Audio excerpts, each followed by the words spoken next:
everybody. Welcome to another episode of Studio Insights with myself, Kim, Hannah, and Victoria. We're the team at Belvista Studios. But we'd like to introduce you, first of all, to a new team member. Who have we got, Hannah? It's Mabili! So Mabili is the newest team member of Belvista Studios. She started, I think, was it yesterday was her first? No, 2 days ago was her first day. And the first thing that she learned about was action mapping. So she loves action mapping. There's a lot more to learn, but I think being an instructional designer is her destiny. And she's just so excited about it. How did she feel when Kathy Moore wrote out to her, responded? Oh my gosh. How did you feel, Mabili? Yeah, she loved it. I don't know if you guys can hear her. I think the microphone cut out, but she said it was the best thing that's ever happened to her. She couldn't even sleep that night. She was just so excited. She loves Kathy Moore. Like, Kathy is like her favorite person in the industry. So she's just going to keep learning action mapping and get better and better. Look at her. She's like, stop speaking on my behalf. I have a voice. You're telling lies. Actually, Kim Tui is my favorite person in the industry. Oh, look, she responded so positively to that. She loves the community and she's so excited to meet all of you and add value to your lives. Oh, she's pretty cute. Welcome to the team, Mabili. Your performance and probation will be in 3 months' time. All right, so Studio Insights is basically our kind of opportunity to compartmentalize some of our development calls that we have as a team. And it's an opportunity to learn from each other about different things that we're working on or something that we appreciate that the other person does. And this is our time where we get to learn about that. So, Victoria, you can go first with your question today. All right. My question this week is for Hannah.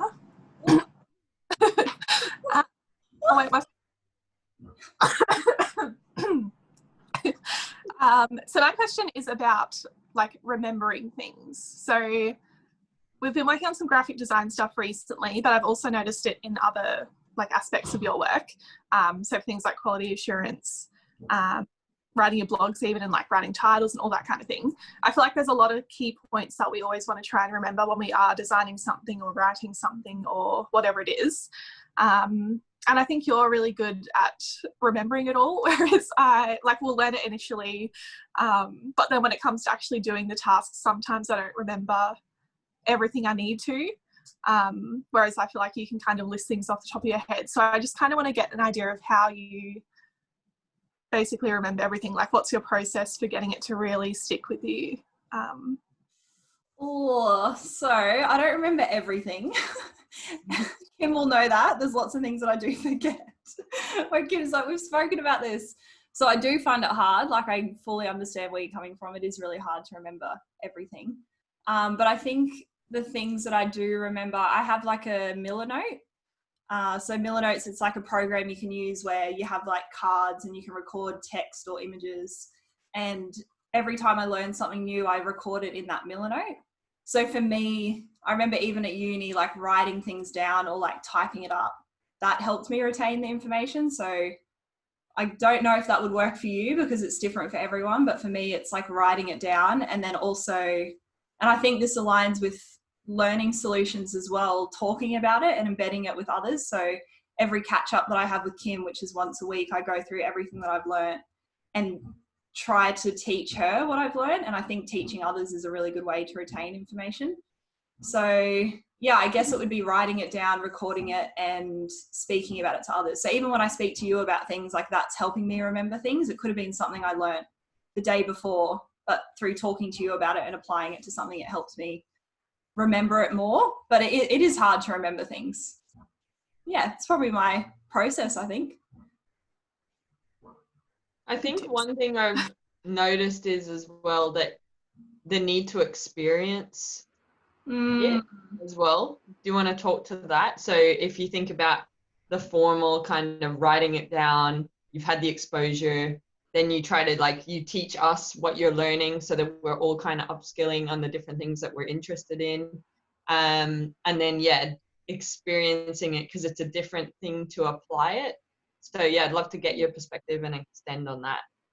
Yeah, I think so. For me, sometimes I can learn something, but if I don't experience it working or know how it would play out in the real world, it's a lot harder for me to continue through with it. So an example is for the graphic design skills that I have remembered and that I do, like I was talking to you about yesterday, they're the things that I've actually applied to posts, and I've seen the process. So I've applied it and then seen that the post looks nicer than other posts I've done. So it's almost like it increases my motivation to have, like, hold on to that information because I can see that it works. Whereas with other things, I don't know, it's not like I don't want to learn it, like I really do want to, but if I can't see the value and I haven't experienced it being a good thing for me and how I work, even if, like, because Kim might be like, it's amazing, do it like this. I'm telling you, like, I've done this for years and it's the best way to do it. Even though I'm like, okay, yeah, I'll do it. Often it's like hard for me to remember because I didn't have that emotional attachment to it where I've done it and experienced how good it was.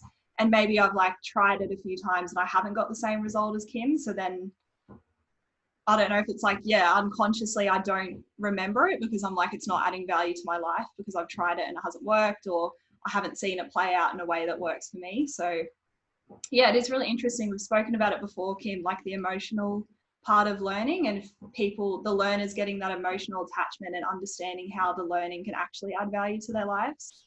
Because people can tell you to do something, but if you don't see how it's actually going to add value to you, like, even if you really want to do it, you probably won't. That's true. So yeah, it's interesting.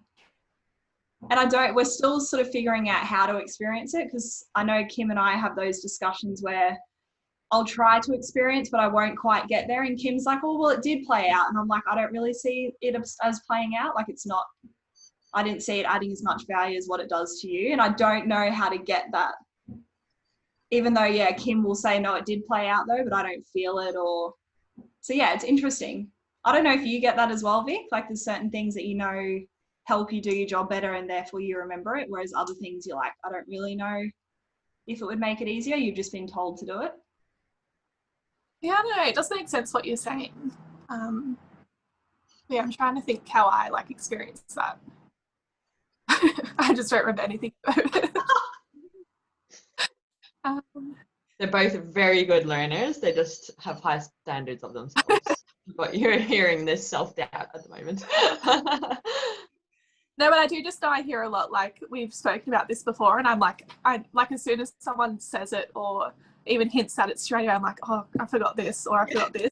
Like, yeah, I don't know, because for me, that's like, I do care about it, but I just like can't seem to quite. I'll step in and share my perspective on that, is that you both are learning so much and so much at once. So it is natural for the things that you're learning to fall through the sieve and not be able to retain and apply everything.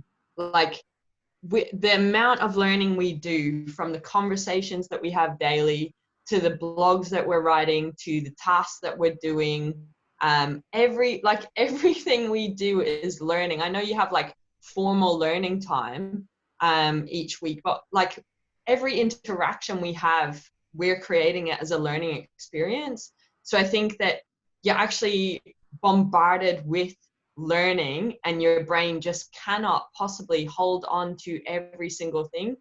That's what we know about the working memory and like long-term memory. So things are going to drop off, and like I would say, yeah, that's just natural. And I wouldn't say that's like you guys can't remember the stuff, but there has to be a natural drop off because you guys are very curious and you are like, I would say you're learning, and you're learning at a rapid speed, because every time you produce work or you take on a task, the quality improves every time. And I can see that conversations that we've had have been applied. And I think that's the most effective thing of learning, is that I'm seeing a change in behavior, which is what we try to create for the learning solutions.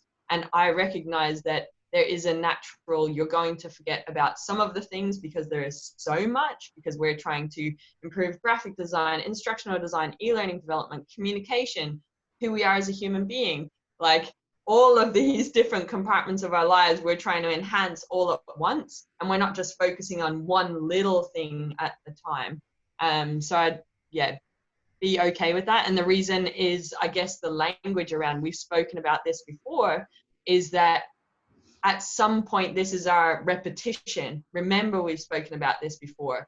And what that triggers for you is, okay, yeah, that was in my catch up, or that was in that conversation that we've done before. Or I remember now where my notes are on that particular thing. And then you go and seek them. So it's more about that embedding and that repetition opportunity playing out there. Yeah. Well, that makes me feel better. I feel good now. Frustrating though, like you do want to learn everything, and I think sometimes for me it does drop off the radar, and I'm like, oh, I'm like you, Victoria, I'm like, why? Like I really did want to do that and I haven't. But I think, yeah, what you're saying makes sense, Kim. There's only a certain amount of things our brains can hold on to at once, and if it's focusing on one thing, other things might fall through the cracks. Yeah.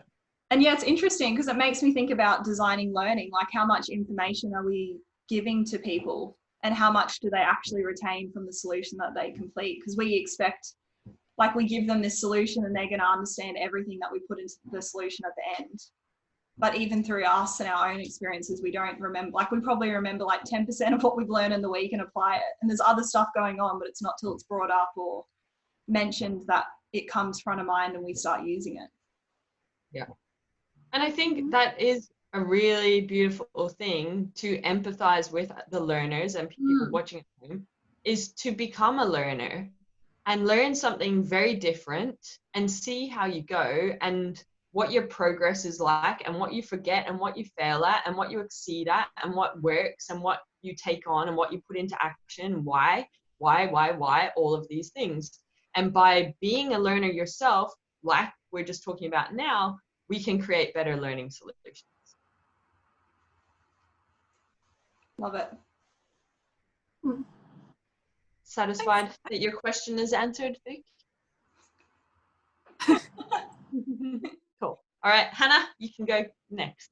Okay, so my question is for Kim, and it's a question that Kim asked both Victoria and I last Studio Insights, and I don't think we gave her the answer that she expected. So it would be really great because I think Kim will probably give a really valuable answer to all of you. I don't know if Victoria and I quite hit the mark. Which product on the Creator Hub would be best suited to intermediate instructional designers? What's your advice, Kim? And we'll put it in the description so they can grab onto that. I think it depends on their goal, but intermediate, I will probably reinforce what Victoria said. So it's not that you didn't give me the answer that I was looking for, Hannah. I didn't give you the answer you were looking for. So the question was, what's that? I thought you were saying both of us didn't. No, I was curious to see what your answers were. The question was, what product on there is best for intermediate? And you said the storyboard template. And for me, where I think of an intermediate designer, I'm like, they would already be storyboarding or know that and have that down packed. And they're looking to go from, I'm competent in my skills and now I want to get to advanced. So how do I close that gap? So for me, I'd probably say the scenario questions writing guide is the thing to check out. It's free, and it helps you basically write better scenarios that are real world. And how do you get real world application, like stories from users, which is applying human-centered design, but it basically helps you create content that is need to know and meets the needs of the context for which you are designing for, and then how to write effective feedback, which focuses on this is why the decision you made is appropriate or not appropriate, and here's a stretch assignment for you to take your skills to the next level, such as go check out this TED Talk or go check out this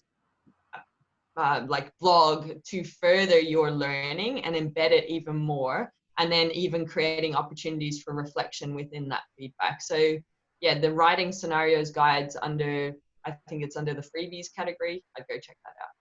Awesome. Sorry. And there's a YouTube video on that as well, actually. Yeah, awesome. Nice work, Vic. Nailed it. And that's good that I know now.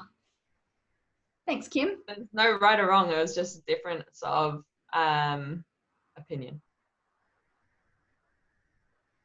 And that's probably actually because I had an expectation that that wouldn't be that. The only one thing that I'd say don't say, or that I didn't believe was appropriate for that audience, you said that. But that's just my own belief systems anyway. So that was my reaction playing out. All right. Satisfied? Satisfied. Thank you. All right. My question is for both of you. Ha ha ha. I'd like you to reflect on feedback that you have received, and if you could give one tip to that person to improve the way that they communicated the feedback, what would that tip be? If they could just focus on one thing to improve in how they communicate their feedback to you, what would they do? What would you suggest? Actions.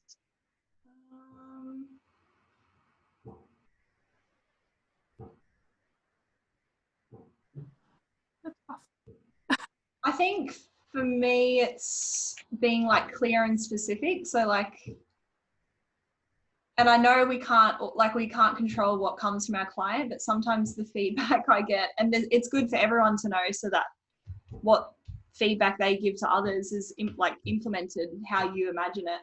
But I think sometimes when we get feedback that's ambiguous, I struggle to implement it. And I think it would save a lot of time if when you're communicating feedback, you're really clear and specific around what your expectations are. And what your thoughts are. An example of what that might look like if you were to set the expectation of the feedback, if it was like a framework almost. Are you able to speak to that? I think it would be like if there's a problem with something or you want something changed, like I see this problem, this is the reason why, and this is what I recommend. I like that. Yeah. And they don't have to give the solution, but even if they can say like, this is a problem, this is why it's a problem, can you please solve this? So at least we know what we're working with, where I think sometimes it might be like asking a question against something and you're like, is that question for me to answer or is that for someone else to answer? And are you asking that question because you don't want that in there or you want more about that in there? Like it can be really hard to, and I think it takes time. Like you can spend a lot of time trying to understand what someone's communicating if it's not clear. So yeah, I guess that would be for me, clear and specific communication. Cool. Well, I guess I would probably just on that last one where you said recommend, maybe change that to like more specific again and say recommend an action to take so that you have clear direction on. I'm just thinking of like on a simplest form, if it was like, this doesn't make sense, but you like, if we've done the task, for example, if I've written a storyboard, for example, or a tip sheet or something, they're like, this doesn't make sense. I've written it thinking that it makes sense. So therefore the person needs to help me understand why it doesn't make sense. So give the example, which is what you've said, and to give an action to help improve that. So it might be the sentence is too long.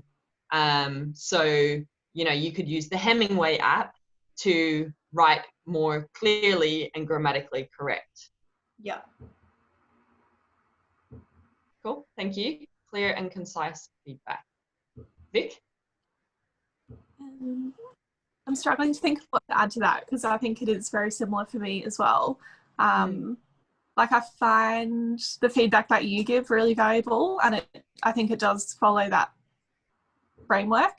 Like you'll always let us know like what the problem is, why we should maybe do it a different way, and like what that different way would look like. Whereas, yeah, I think a lot of the comments, well, not a lot of, but some of the comments we might receive back from clients, it kind of just identifies a problem. It doesn't offer anything else. And that can make it tricky because like everyone's got different ideas of things, and they might, for example, say this sentence is too long and I might think of shortening it a different way to how they want it shortened.